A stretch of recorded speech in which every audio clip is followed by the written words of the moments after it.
रत्नागिरी जिल्हा परिषद आणि रत्नागिरी जिल्ह्यातल्या सगळ्या पंचायत समिती त्याच्यामध्ये 100% यश हे शिवसेना आणि महायुतीला मिळालेलं आहे। आज 41 सदस्य रत्नागिरी जिल्हा परिषदेचे उपस्थित होते आणि त्याच्यामध्ये माननीय एकनाथ शिंदे साहेबांच्या आदेशानुसार गटनेते म्हणून विलास साळके आणि जिल्हा परिषदेचे मुख्य प्रतोद म्हणून महेश माप या दोघांची निवड झालेली आहे। तसेच पंचायत समितीचे गटनेते आणि मुख्य प्रतोद यांच्या देखील निवडी झालेल्या आहेत। या निवडी 6 वर्षासाठी असतील। जिल्हा परिषद अध्यक्ष असतील, उपाध्यक्ष असतील, पंचायत समितीचे सभापती आणि उपसभापती यांच्या निवड नंतर एकनाथ शिंदे साहेब करतील, पण त्यांचा कालावधी देखील 6 वर्षच असणार आहे। अध्यक्षांचं आणि उपाध्यक्षांचं नाव देखील आणि सभापतींचं नाव हे त्या दिवशी सकाळी स्वतः एकनाथ शिंदे साहेब पाठवतील आणि त्याच्यानंतर जाहीर होईल। परंतु ह्या नावासाठी निवडून आलेले पदाधिकारी हे कोणाचं नाव असणार आहे, काय असणार आहे याच्यामध्ये उत्सुकता नक्की असेल, पण कोणीही शिष्टमंडळ घेऊन साहेबांकडे पण गेलेलं नाही, आमच्याकडे आलेलं नाही। त्याच्यामुळे शिवसेना पक्षाच्या मुख्य नेत्यांचा, पक्षप्रमुखांचा जो आदेश होईल तो सगळ्या सदस्यांना मान्य राहील। आपण आता आपले मनोगत व्यक्त करताना काही कडक सूचना दिलेल्या आहेत, त्यामागची नेमकी आपली भावना काय? नाही, कडक सूचना दिलेल्या नाहीत। मी माझी भावना व्यक्त केलेली आहे। या सूचना नाहीत किंवा आदेश नाही। पंचायत समितीचे गटनेते, मुख्य प्रतोद आणि जिल्हा परिषदेचे गटनेते आणि मुख्य प्रतोद यांनी शिवसेना पक्ष हा सभागृहामध्ये विधायकदृष्ट्या, विकासात्मकदृष्ट्या कसा आपण पुढे नेऊ शकतो याचा विचार केला पाहिजे। नियमाला धरून कामकाज असलं पाहिजे। त्याच्यामुळं विधिमंडळामध्ये ज्या गोष्टी आम्ही करतो त्याचं प्रतिबिंब या स्थानिक स्वराज्य संस्थांमध्ये असावं, यासाठी हा निर्णय माननीय एकनाथ शिंदे साहेबांनी घेतलेला आहे। तुम्ही जर यावेळचे निवडून आलेले सगळे आमचे उमेदवार जर बघितला असाल तर सर्वसामान्य कुटुंबातले आहेत, युवा आहेत, बुजुर्ग देखील आहेत। 80% नवीन चेहऱ्यांना आम्ही संधी दिलेली होती।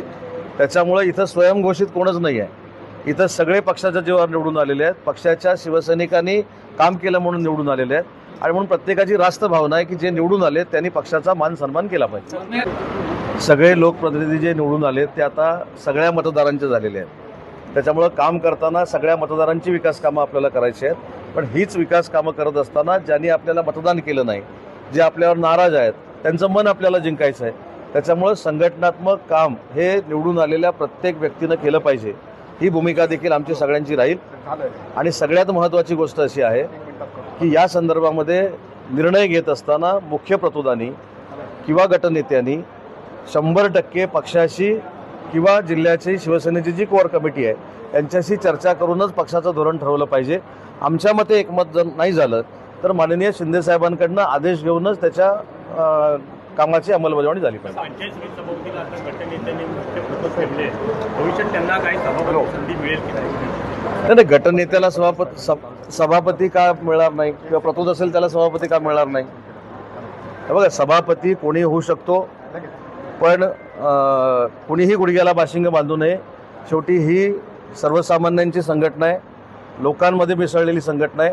त्याच्यामुळं वशिलेबाजीपेक्षा जे काम करतात, ज्यांनी चांगलं काम केलेलं आहे, सगळ्यांनीच चांगलं काम केलं आहे। मला निवडून देत असताना असेल, भैयांना निवडून देत असताना असेल किंवा योगेश दादांना निवडून देत असताना याच सगळ्यांनी प्रचार केलेला आहे, याच सगळ्यांनी पत्रक वाटलेलं आहे।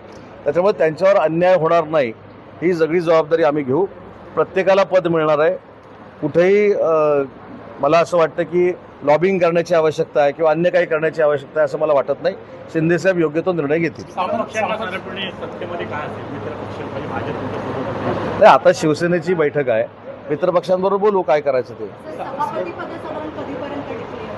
सभापती पदाची निवडणूक मुख्य कार्यकारी अधिकारी आणि जिल्हाधिकारी घोषित करतील, त्याच्यानंतर सभापती, उपसभापती जाहीर होतील। पालकमंत्री सायमन साहेब आता हल्ली अधिक आक्रमक झाले तसे दिसून येतात, त्यामागचं कारण काय? आक्रमक मारामारी आक्रमक म्हणजे संघटनेबाबत विशेषतः? मी आक्रमक नाही, मी वस्तुस्थिती मांडलेली आहे। ज्या शिवसैनिकांनी आम्हाला खांद्यावर घेऊन आमदार, जिल्हा परिषद सदस्य बनवलेले आहेत त्यांचा मान सन्मान राहिला पाहिजे, ह्याच्यामध्ये आक्रमकता काय ही वस्तुस्थिती आहे।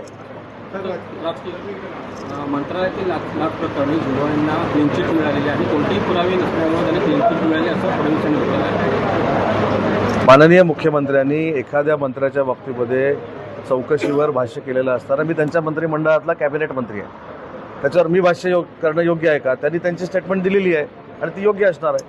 उद्धव ठाकरेंना विधान परिषदेवर जावं आणि राज्यसभेची जागा जी आहे ती काँग्रेसला द्यावी असं सकपाळ यांनी म्हणाले।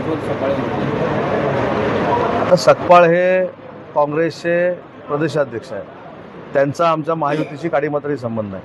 त्यांनी विधान परिषद कोणाला द्यायची, त्यांनी राज्यसभा कोणाला द्यायची हे त्यांनी ठरवलं पाहिजे. त्यांच्यामध्ये एकमत झालं पाहिजे. कारण शिवसेना वेगळं बोलते, काँग्रेस वेगळं बोलते.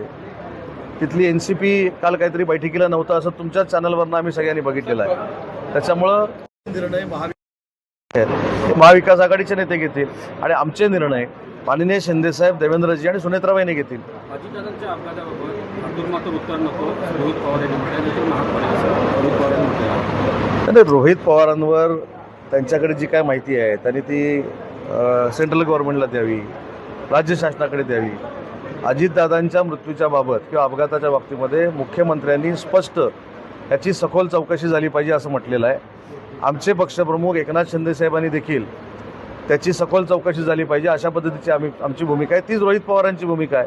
त्याच्यामुळे रोहित पवारांची कदाचित प्रेस कॉन्फरन्स घेऊन भूमिका असेल, त्यांनी ऑलरेडी जाहीर केलेला आहे. कोल्हापूरमध्ये आज आंदोलन झालेलं आहे. मोठ्या प्रमाणात कोल्हापूरचं जे आहे ते आंदोलनामध्ये उतरलेलं आहे. शक्तीपीठ हा महामार्ग अतिशय गेम चेंजर महामार्ग आहे. जी आपली आध्यात्मिक शक्तीपीठ आहेत की ज्या मार्गावर आहे तो हा शक्तीपीठ मार्ग आहे. म्हणून त्याला शक्तीपीठ मार्ग असं नाव दिलं आहे. शेतकऱ्यांना विश्वासात घेऊनच आम्ही शक्तीपीठ मार्ग करू. शेतकऱ्यांवर दबाव आणून किंवा शेतकऱ्यांच्या विरोधात जाऊन असं कुठचंही काम महायुतीचं सरकार करणार नाही. हीच भूमिका मुख्यमंत्री आणि ज्या खात्याचे मंत्री स्वतः एकनाथ शिंदे साहेब MSRDCचे आहेत त्या दोघांची भूमिका. इतिहासातला पहिला अर्थसंकल्प कोकणामध्ये शिवसेनेने आपलं वर्चस्व दाखवलंय. भविष्यातला मतदारसंघातला दावा आपला सेनेचा असेल. शिवसेनेचे तसं बघायला गेलं तर जिल्हा परिषद सदस्य, नगरपालिकेचे सदस्य, सभापती आणि नगराध्यक्ष हे बाकीच्या पक्षांपेक्षा जास्त आहेत. त्याच्यामुळे स्वाभाविक याचा निर्णय माननीय एकनाथ शिंदेसाहेब घेतील. तर इतिहासातलं पहिलं अर्थसंकल्पीय अधिवेशन असे आहे की विरोधी पक्ष विधानसभेत नाही आणि विधान परिषदेमध्ये कसे पाहतात.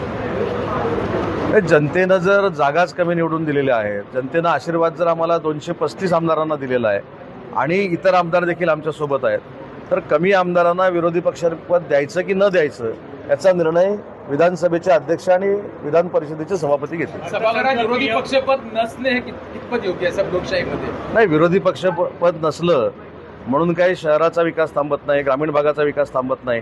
आता बघा ना, राहुलजी गांधींकडे विरोधी पक्ष नेतापद आहे, पण त्यांनी काय कर्तृत्व करून दाखवलं. जिथं ऑल ओव्हर वर्ल्डची AIची कॉन्फरन्स होती तिथं आपल्या कार्यकर्त्यांना आंदोलन करायला लावलं. त्याच्यामुळे विरोधी पक्ष नेतेपद असून सुद्धा देशाची जर मानहानी होत असेल, तशी राज्याची होणार असेल, तर ते विरोधी पक्ष नेतेपद कशाला असायला पाहिजे. आम्ही विकास करतोय. रत्नागिरी जिल्हा परिषदेमध्ये विरोधी पक्ष नेता असेल की नाही?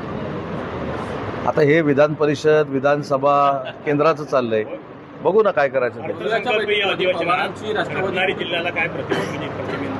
अर्थसंकल्पीय अधिवेशनामध्ये रत्नागिरी जिल्ह्याला नक्की भरभरून मिळेल.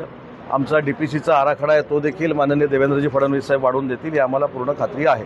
मवियाच्या पत्रकार परिषदेमध्ये पवारांची राष्ट्रवादी कुठेतरी गैरहजर असल्याचं पाहायला मिळालं. हे सकपाळांना विचारलं पाहिजे का ते, मी कसं उत्तर देऊ. तर कातळ शिल्पाच्या संशोधनासाठी वर्ल्ड हेरिटेज डेज हा 2026 पर्यंत कार्यरत राहणार आहे. त्याची शाखा मुंबई आणि रत्नागिरीमध्ये देखील असणार आहे.